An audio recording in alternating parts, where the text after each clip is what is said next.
In March of 2010, a news report told of how Japan exports had risen 45% in February compared with the same month of the previous year. This seemed to signal a rebound for the country and renewed hope that economic conditions were about to improve.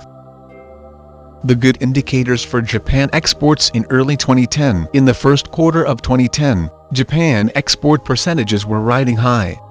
Car shipments to the United States alone had doubled even with Toyota's safety recalls.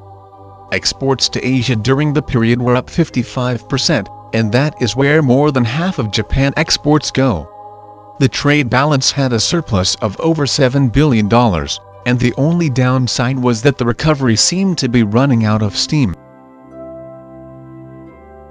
In a moment, a complete reversal for Japan export. The earthquake and tsunami changed the whole face of the landscape.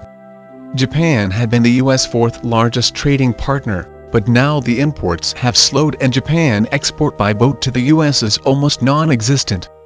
Japan made up 15% of the overall traffic at the port of Los Angeles before the disaster, so the country's absence is noticeable. Japanese car plants have resumed operation, but not at full capacity. The effect of the disaster on the United States. Exports to Japan have also dropped because of the inability to get into port and refrigeration problems at that end. Fruits were a big export item to Japan, but power outages have limited Japan's capacity to keep fruits.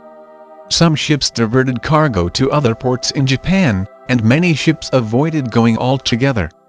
The loss of the fruit exports amount to about $250,000 so far. How the lack of exports affects the local countries. Other Asian countries are affected by the lack of exports from Japan, primarily because of the inability to get auto and electronic components.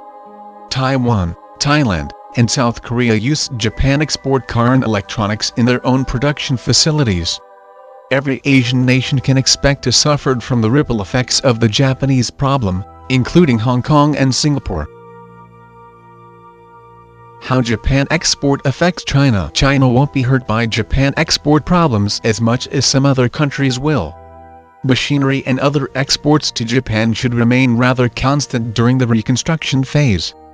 China won't be as affected by the lack of autos, electronics, and machinery from Japan, which should resume normal capacity in the second half of the year. India won't miss trade with Japan as much as it will foreign investment. Australia stands to have a surge in exports to Japan, as the demand for natural gas and coal grows in the fourth quarter. Agricultural products will remain a good export to Japan, as will iron ore and coking coal.